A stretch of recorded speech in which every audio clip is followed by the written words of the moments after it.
everybody and welcome to the United Stand. Today's video is, should Manchester United stick or sack Erik Ten Hag? Should Manchester United stick with Erik Ten Hag or should they sack him? We have two people here to debate it. We have myself, who is firmly Erik Ten Hag in as it stands. Firmly? And firmly. We also have Faz, who is firmly, I would say, Erik Ten Hag out. Yeah. We know that you guys in the community are very split and divided on this. We know that there's arguments for and against. We're going to be going through those arguments in today's show, getting you guys involved. And then by the end, who knows, we might have changed each other's mind. You might have changed your mind in the chat. We'll come to a conclusion on whether Manchester United should stick or sack Erik Ten Hag. So first of all, let's get a poll up and running. Do you think Manchester United should stay with Erik Ten Hag, keep him as manager, or should they replace him? And if you do want to replace Erik Ten Hag, get in the comments what manager you would replace him with. So first of all, Faz, I want to get straight into it. Is Ten Hag's job at risk? And also, do you think that Ineos are leaving Ten Hag out to dry a little bit? Because for me, they haven't come out and backed him really whatsoever. He's taking a lot of heat right now. There's new manager circulations, rumours going through. Left, right and centre. We had Zerbi last night, we've had Nagelsmann, we've had even Zidane come up. So are Ineos kind of hanging Erik Ten Hag out to dry a little bit, and do you think they are looking to make a change? Firstly, what I'll say is to the people that are Erik Ten Hag in, I have specifically wore this top for you guys because, as you can see, you guys are going behind the bushes when it comes to an uncomfortable conversation. So that's why I hope you like my top. Oh yeah, okay, I get it. Look, I don't think Ineos are leaving him to dry one bit at all. They've come in mid-season. They have to now consider what has Erik done prior to coming to Manchester United? What has he done since coming to Manchester United? What decisions have the club and Erik combined got wrong? And how is he doing now? Ineos are clearly here to make footballing decisions. They're clearly looking at footballing people, you know, recruitment side, CEOs and the board. All of this is really positive to see. And they will be thinking, is Erik the right person to trust with the hundreds and millions of pounds that we're going to be pumping into this club? Is he going to be the right person? With the money that was made available to him prior to Ineos coming in, what did he do with that? It's not just about injuries are affecting. It's the overall thing. How has he run the organisation so far? That's what they'll be looking at. So, no, I don't think they've left him out to dry at all. Well, I'd come back to you on that and I'd say Erik Ten Hag in his first season, he overachieved. He got Champions League football with the lowest point scoring Manchester United side in the Premier League from the year before. You could see he was sort of building something. He won a cup, which I think is really important. The first cup we'd won in 6 years. And I also think, okay, yeah, in terms of money we've spent, his talent ID is very questionable. But he's building a core group of youth as well, which I think is really promising, in the likes of Kobbie Mainoo, Alejandro Garnacho and Rasmus Højlund. There is other factors that I think are really poor. In-game management, his stubbornness. There's a lot to talk about and we will get into it. But the one thing I would say right now is when the heat is so high, there's rumours coming out he only has 3 games left to save his job. And apparently the squad feel like he's not going to be here at the end of the season. And there's a bit of, there's rumours that the squad are kind of giving up a little bit. Ineos not to come out and do anything, a little bit to me is basically warning signs and signals you're not going to be here at the end of the season. But let's talk a bit about what came out last night about Zerbi. And the poll as of now, by the way, is on 73% keep him, 27% get rid of him. So the community is still with Erik Ten Hag as it stands. We'll see how that poll differs throughout the show because, you know, you might learn stuff from Faz and you might change your mind. And there is some super chats in as well. Ash Hamrick says the definition of insanity is doing the same thing over and over again, expecting a different outcome. If we continue the cycle and sack him, we don't deserve success. I'm with you on that, and Faz will be able to come back on that as well. Robin Vennick says Ten Hag in, but Arnie Slot could be a replacement. Robin loves Arnie Slot. Marcus S, he signed Anthony, given he knew him, that is gross incompetency. No right foot and obviously never had one. How did he ask the board to buy him, sack him? When I have conversations with my dad, he says that Anthony signing is a sackable offence in itself. Keel Robinson says, I'd give him until January. So you want to give him a little bit of the new structure. For me personally, you either give him the new structure or you don't. If you give him the new structure, you've got to give him a bit of time, not just till January. But if you don't, you move on with someone else. That's a decision for Ineos to make. But before we move on to Zerbi links, what do you think of that argument, Faz? definition of insanity is doing the same thing over and over again. Because a lot of people say, we've sacked 5, 6 managers now, nothing's changed. Why would this be different? Because we now have a different structure, and I will always argue the fact that what has Erik done in his footballing management career to warrant this sort of backing. If there is anyone that we should have been screaming about structure, would have been probably Jose Mourinho. Do you think people are only backing him this much because they're fed up with the cycle? Because Erik Ten Hag has soothed your PTSD. I will tell you straight. The reason why you guys are so much Erik Ten Hag in isn't because you actually believe in the football. You haven't seen a single bit of Erik Ten Hag football in his time in Manchester United. But the fact that he soothes your PTSD, that you don't have to go through the cycle, is the reason why you want to stick it out with him. Listen, you think your partner's going to leave you an upgrade. That's why you don't want to let them go. But your partner doesn't take you out. They don't treat you right. They don't call you pretty. They don't cuddle you at night. They don't cook for you. They're unhygienic. All of the negative things that they have. But you think they're going to leave you and they're going to upgrade. That's such a real thing, by the way. It is such a real thing. It is, and that's his exact example I can give you for Erik Ten Hag. Manchester United fans think Erik will leave Manchester United and go to the likes of Dortmund, Bayern, wherever, and will do successful and do crazy things. Guess what? Moyes left Manchester United, and guess what he achieved? Mourinho left Manchester United, and guess what he achieved? Managers, players will leave Manchester United. Some of them will do well, some of them won't do well. We make too much money for us to settle for mediocre. That's just plain and simple. The fact that we can sit here and discuss 5th and 6th is lowering our standards for a manager, only to see if he can raise them again. And let's be honest, I don't think he can. Carlos says 90% of this squad needs to go before Erik Ten Hag. The one thing I would say on that is I agree. I think in Ollie's interview, if anyone's seen it on the overlap today, it's worth a watch after this show, watch this full show. A lot of them players do not have the mentality to play for Man United. It's so obvious the way he speaks about it. People getting other people to tell Ollie that they didn't want to be captain is... like, you do not have the mentality to play for Manchester United, and he said that. He named a few characters that do. He talked about players not wanting to do pre-match interviews just in case things went wrong. I mean, that is not the mentality you need. I've said this for so long. You can have all the talent in the world, but United can crumble the best talents. You've got to have it up here. And that's why in future with Ineos and with the new structure, we have to do thorough background checks, thorough personality tests, because you can have the talent and you just can't make it sometimes. South London Boxing says, except for looking like Pep, what has he done for him to stay? I will talk about what I think. Michelle Lazaraji says, back Erik Ten Hag until the end. Keep getting your super chats in, your opinions. But what I would say, what he's done for me to stay and what I'm holding on to, because I'm going to be honest here, and it's about a debate back and forth. So I was having a conversation with somebody last night, and this is something I wanted to bring up. And this is what someone sent to me, and he's very good analysis. He said, he's not shown me enough problem solving or even structural improvements for me to genuinely back him anymore.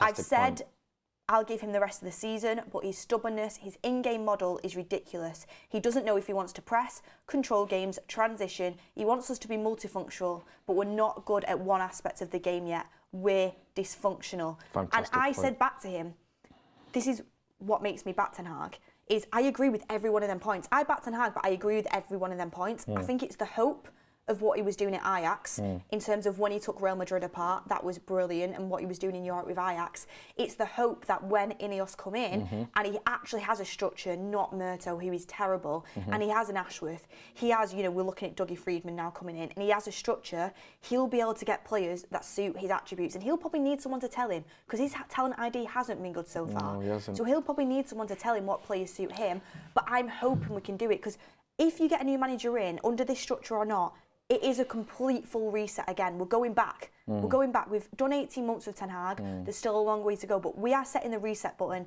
It's not overnight fixes. You have to give a new manager years to come back from. It's a full rebuild. Okay, well, what players did he inherit in Ajax? Because last time I checked, he wasn't the one that bought Frankie de Jong in Ajax. He was the one that inherited him. He inherited a lot of these top players from in Ajax. You look at many examples. You look at Klopp. Did Klopp bring in players from Dortmund when he moved to Liverpool to play the football that he needed to play? No, but it took a lot of recruitment over time. For sure. Did Ange Postecoglou need to bring in players that he managed in the Asian sides of the world? First of all, did you know that when Klopp they were getting a right winger. He wanted to go for Brandt. Yes. And the sporting director said, no, go for Salah. Yes. That's what Ten Hag needs. Right. That, for example, Ten Hag wants to go for Anthony. Okay. He needs someone above him saying, no, you need to go for Michael Olise. Okay. That's what he needs. Well then, ladies and gentlemen, why have you only realised that now? Because why our is it that structure is so poor above him. Well, why didn't people realise this when Erik Ten Hag signed for Manchester United? Why did people clap their hands and cheer when Erik Ten Hag said, I will not sign for Manchester United unless I am given transfer controls? Because, do you want me to come back on that? Because the hierarchy behind the scene was so bad when he came in terms of, you know, John Murtough, he's laughed at in the footballing world as a director of football. I've been told that by very reputable people. I won't name names. He's not a good sporting director. So obviously Erik Ten Hag, he'd seen what the scouts have produced previously. Because let's not pretend our transfer windows were good before Ten Hag walked in. They've been terrible for a decade. Lukaku was an absolute shocker. There's so many can bring up that were shockers. I mean, Ole Gunnar Solskjaer's talking on the board not wanting to pay 20 million for Erling Haaland because they'd done the reports on him. Like, the transfer team was shocking. So that's why Ten Hag felt like he needed to have some power. I understand that. Once he has the likes of, you know, Dan Ashworth, Dougie Freeman, and an actual kind of system there, I think he would be okay with having a bit less power. I don't know, but I think. Yeah, that is a guessing game for the future, because even with the right, so quote unquote, right players or the recruitment strategy coming in, number one thing you will have is a lot of disagreements. The manager's already come out and said he can't play the football that he wants to play because he doesn't have the players. What's to say that the manager in the future, when the recruitment team sets a style of football, dictates how Manchester United go about their recruitment, that the manager doesn't start having fallouts? Don't forget, Dan Ashworth has already had a fallout in Newcastle as well over, you know, having powers on recruitment. This is very natural to have. I don't think Erik Ten Hag's in-game management, there are criteria to become a top-level football manager for the likes of Manchester United, City, and etc. I don't think he has the adequate level of in-game management to be able to take Manchester United to the next level with the structure that's going to come in. You know, we're acting right now that the structure is going to bring in the best players in the world, the best prices in the world, and it's going to be perfect. But we're not 100% sure if Erik will be able to get the most out of them as well. Do you not think he deserves a chance to at least be given an opportunity under a new structure? Based on him winning a Carabao Cup and third, no. I strongly believe Erik Ten Hag should be given a chance if Manchester United are willing to sell Bruno Fernandes, Marcus Rashford, Harry Maguire, Lindelof. Because based on the Ole Gunnar interview, the toxic players that people keep referring to, and it's a buzzword that they say, these players. Who are these players? I want names. I don't want Mark to say these players. I don't want anybody on the United stand to say these players. I do not care anymore. I will tell you names directly. If it's Marcus Rashford, let's say Marcus Rashford without having the fear that he's going to tweet us or anything. Let's start naming players. Bruno Fernandes, people protect him because he's our captain. He's a person who's been since the Ole Gunnar era. Harry Maguire, Lindelof, Luke Shaw. Let's sell these players, and I'm happy to back Erik Ten Hag then. Ole Gunnar did actually say in his interview the only players that had the mentality to come out and do the pre-match interviews, because they would always do it, because they weren't afraid of what was going to happen, would be Bruno, Scott, Harry, Lindelof and Shaw. Okay. Obviously, he didn't really have Dalot at that time. But on the other hand as well, he said, at half-time, I made substitutions based on which players wanting to play or not. And Scott McTominay was one of them in there. Marcus Rashford was in there as well. Both came off. The arguments back from that is Rashford was coming back from injury and Scott was on a yellow. But I agree with you. That is very suspect. It is. That they were the two that came off. Jesse Lingard is not here. Loads of players I can name that are not here that people said they were toxic, they were not good for the club. If they play where they play and all of that malarkey, right? But the protection is still, don't forget, people are still very much protective around players because they're their favourite players. I'm fully okay with, for example, Diogo Dalot being sold if Manchester United get a good replacement. Well, we'll move on to that because I want to talk a little bit about the Arteta reference. He obviously only has one player left from the squad here inherited. And Man United, I'm in agreement with you. I love certain players. But if cutthroat, ruthless approach and completely ripping this squad out and starting again is what's needed, I'm on board for that. There's only 3 players that are untouchable for me. That's Højlund, that's Mainoo, and that's Garnacho because the young Martinez as well. Players. Yeah, Martinez, Dalot, and a couple coming to the... I'll be deadly honest. I think Onana's getting into the untouchable category as well. Well, we're going to talk about it. But we've got some super chats coming in, and I want to ask you about Zerbi. Basil Wazzle says, name me one good thing he has done. Mount, Onana, and Anthony are all on him. First of all, for that, I think Mount and Onana, you've got to cut a bit of slack. Anthony, we've seen, and we know he's not good enough. Darren Good says, if you are sacking Erik Ten Hag, you are backing the Glazers. Eric in. Sammy says, Beth, what if he is getting ideas to the players and they are not good enough to implement? Do not sack the manager before those mediocre players are gone. Anthony Murray said, the players are dysfunctional, not Erik Ten Hag. He is polishing a turd with the failure hand-me-down problem children. Erik Ten Hag needs to be in this structure. South London Boxing saying, how long do we give Ten Hag, Beth, if he fails next year? Do we give him 2 more years? Tony says he needs the structure in place. He had Ajax and how the team played. He needs to get players in. So Alex was given time. Claude says, Erik Ten Hag in, I give him more time, top coach. Tumbleweed says, nah, no manager after Sir Alex has ever been backed. To be honest, our structure is not even in place yet. We are trying to run before we can even walk. I agree with a lot of your super chats, all steering towards Erik Ten Hag in at the moment. If you have a different opinion or want to get your opinion across, make sure you put your chats in as well. So far, 70% in the poll say keep him, 30% say to sack him. I think. Sorry, can I just come back on a couple yeah. of them super chats first? Yeah. First thing I would say is with the new structure, I think you've got to give him at least the full next season. If it goes really poor, obviously look to make a change, but I think you've got to give him at least a full season. And if not, maybe a little bit longer. We need, in my opinion, even though there's so many things wrong with Ten Hag right now, and I will admit to that, we need to fully give someone a proper go and a proper chance. Things aren't going to change overnight. It takes getting rid of players. It takes embedding new players in. And when a lot of people said the players aren't good enough, I think a lot of the players are good enough. I think a lot of the players, and I've come to realise this, they don't have the mentality to perform on a football pitch with an Old Trafford shirt on, with a Man United shirt on. The pressure is immense, and I don't think mentality is huge in sports, and I don't think a lot of them can hack it. But you can come in on your point, but I want to just move into Zerbi right now. So Zerbi links are coming from all over the place. And I think, just a gut instinct, he's probably going to be the most likely guy to replace Ten Hag if Ten Hag is moved on. I saw something, and it is that Ineos currently employ Zerbi's former goalkeeping coach at Nice. So they know, everybody knows who Zerbi is, and they kind of understand the way he wants to play a little bit. Obviously, it's only a small link, but it's still a link. Barada wanted him at City as the heir to Pep, and Ashworth at Brighton obviously was probably involved with the contingency plans of Brighton before he left, in terms of getting Zerbi in after Potter.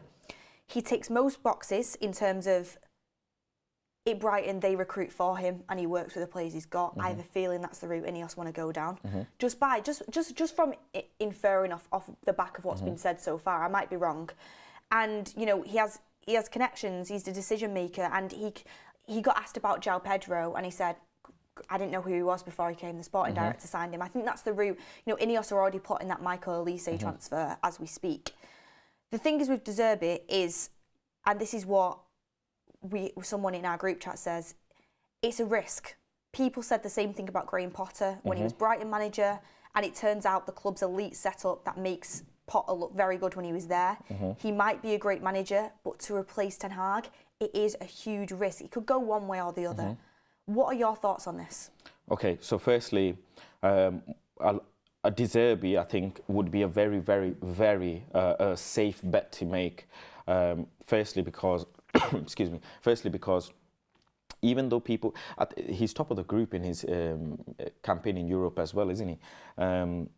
He's lost some of his best players at the time. Caicedo, McAllister, still doing really well. His football is clearly identifiable. He's lost games that people would look at and say, well, why is he losing 3 goals or 4 goals like that? But let's be honest, if Brighton are playing Manchester United, you're going to probably favour Brighton to play a much more attacking and better looking football than we do. The recruitment side of things, it makes sense to get someone like Zerbi in because, 1, he understands the league already. He's been here. 2, he's playing in Europe with some players that some would say is probably not that level, and you didn't think they were that level, and he's playing in Europe with them. That's 2. Number 3, you have recruitment people who already fancy him based on the links that they have with him. So you have Dan Ashworth, obviously. You have Barada, who in Manchester City's model wanted him. So clearly it speaks volumes as to why Zerbi would be a fantastic option. And then on top of that, you've got Zerbi's understanding of working with that recruitment team, that I won't have the dictating powers here. one of the biggest mistakes that Manchester United ever made is answering Erik Ten Hag's phone call to Abraham Glazer, when he wanted Anthony. And he went above Murto and Arnold to go and get that signing done.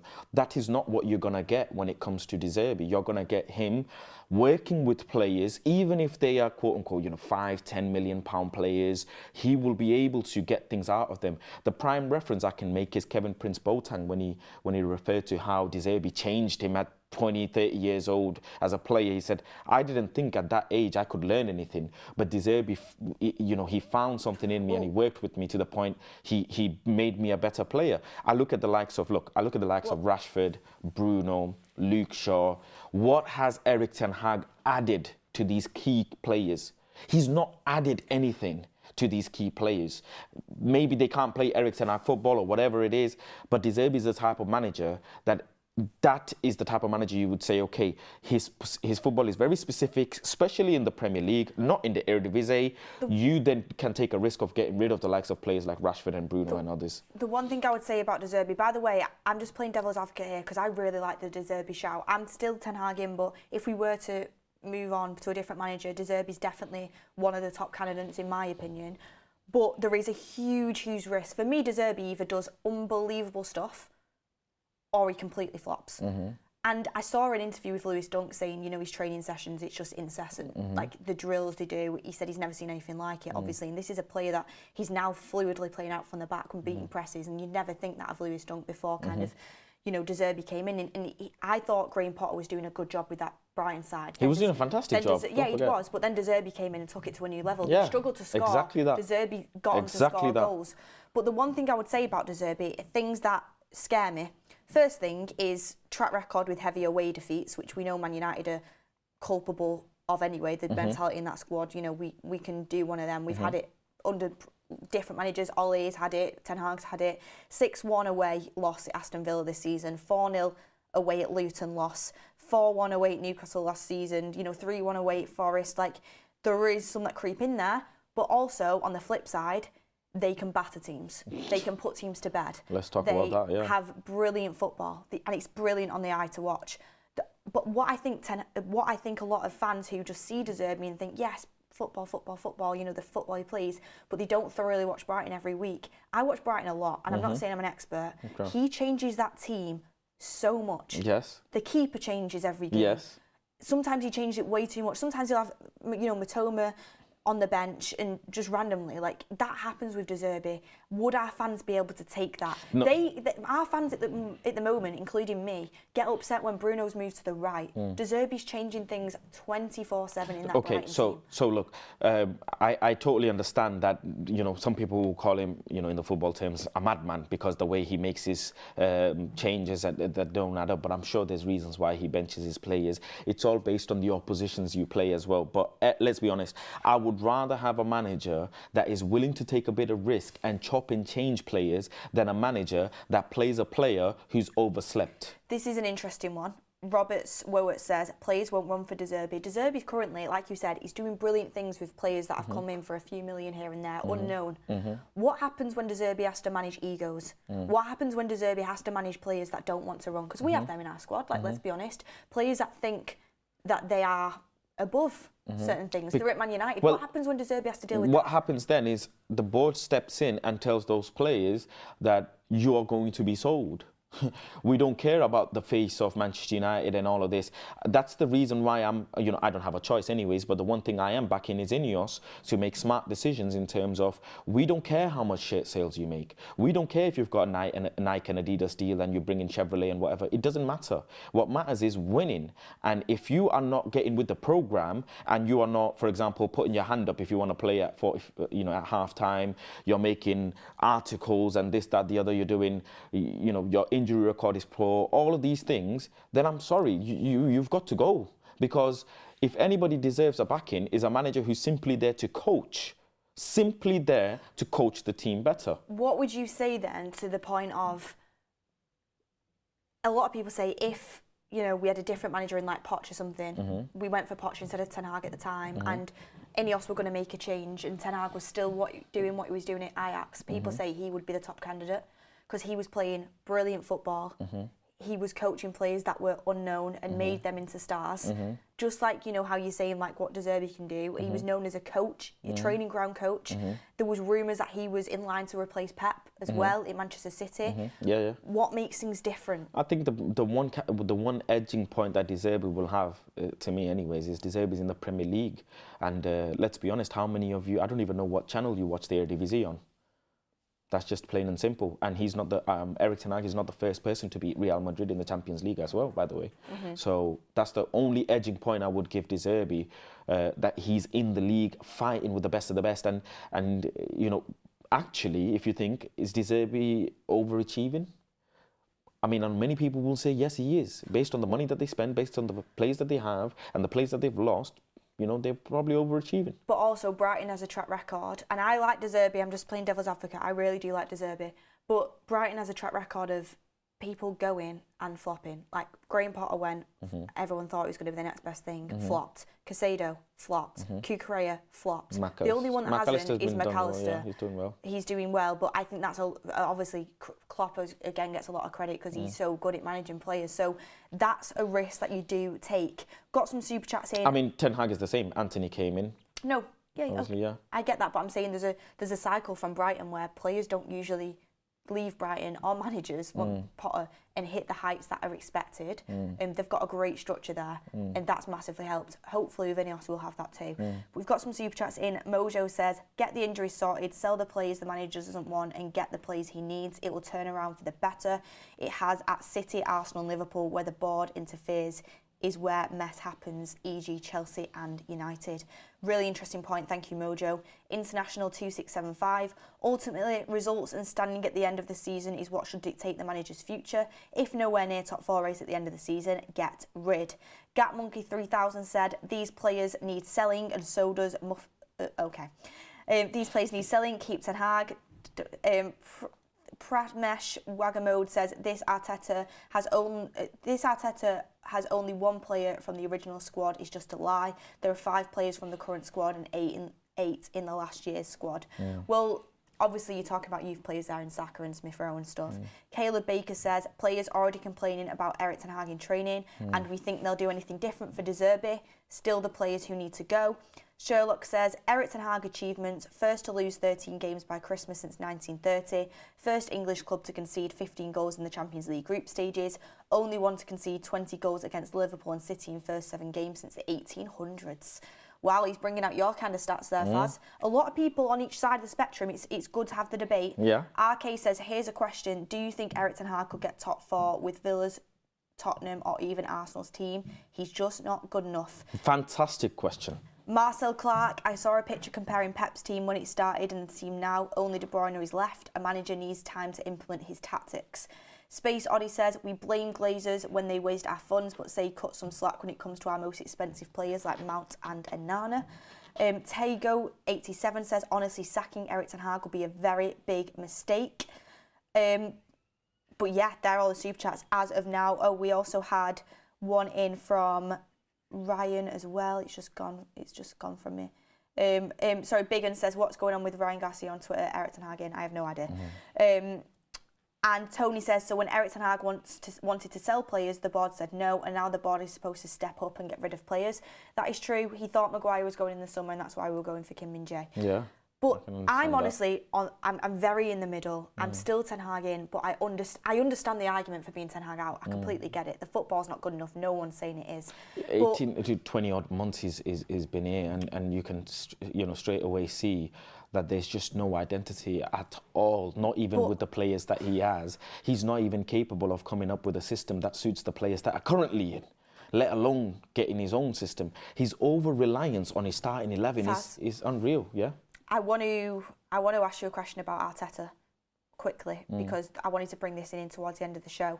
There's a lot. We should do a new poll as well to see what people think. Okay, what poll do you want to put in? Just the same one again, because you can't re-vote once you've voted already. So it'd be nice to see what people think now after the conversation. Okay, admin, up to you. Do a new poll on Erik Ten Hag, and we'll see what people are saying.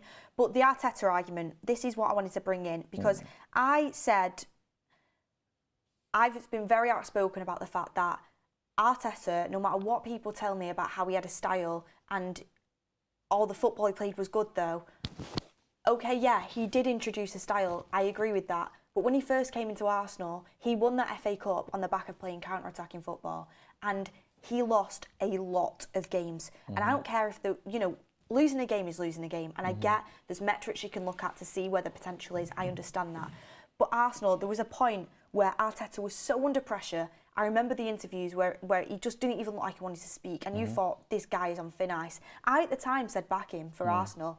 And Arsenal fans, the majority, from what I saw online, I get match-going fans sometimes can be different, wanted to get rid of him. Yeah. This was just an example.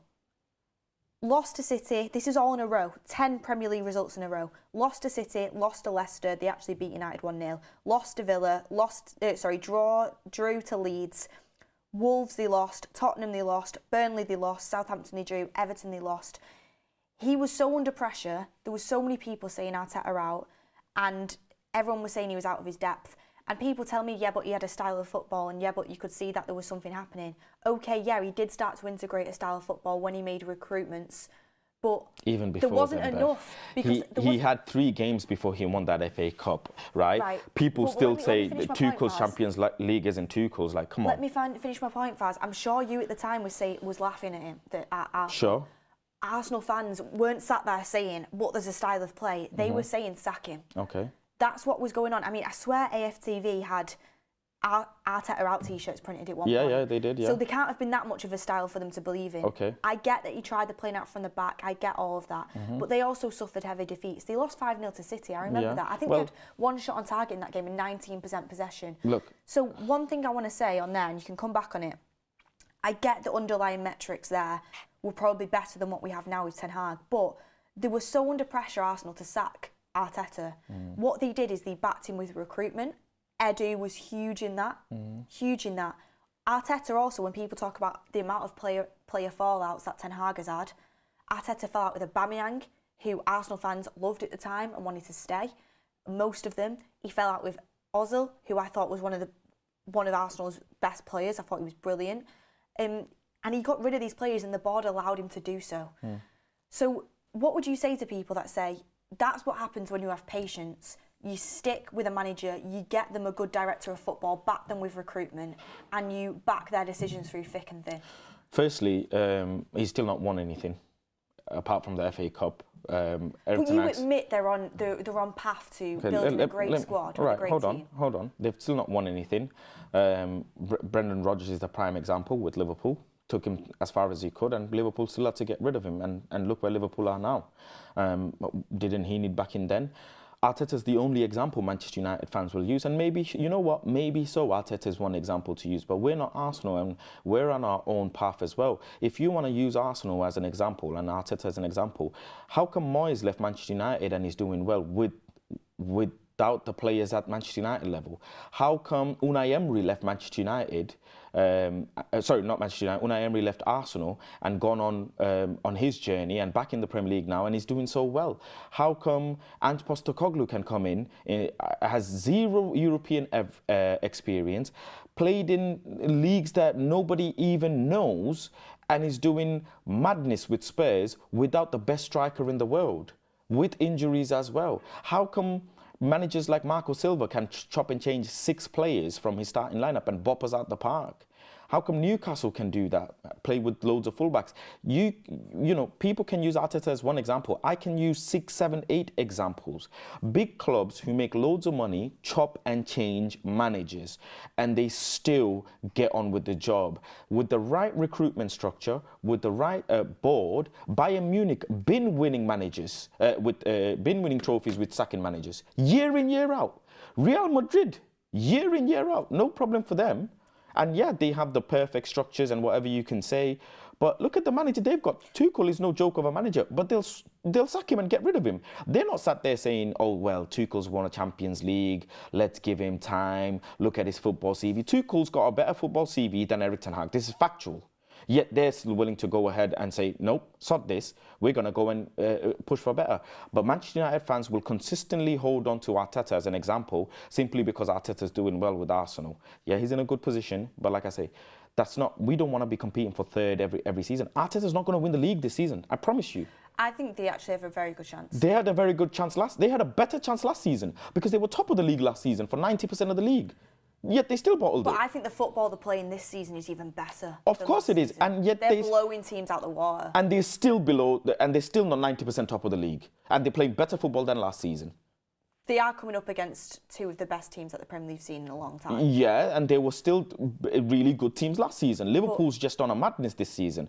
But this is the one argument that everybody can use is Arteta, that is it. Well, this is an interesting point from Joe Tommy. Arteta didn't spend 400 million in and that 18 as well. months. But I would say to that, is the amount of money we overspent on Ten Hag, or is it on the director of football for not negotiating the proper fee and not sticking to the plan of a transfer window? Is it down to United chasing De Jong all summer, then having no backup plan? Hold on. The panic no, button? I'm sorry. Yeah, Ten Hag wanted to do it, but there's a structure. No, hold on. Because why are you blaming the structure when the people clapped for Mason Mount, when the people kept begging for Amrabat? But I think Mason Mount's a good signing still. I'm not saying about that. When the people said, if they still to this day say this manager's not backed. So what happens when the board doesn't back the manager one bit and gets their own players? People cried over Eriksen, saying Eriksen is being delayed.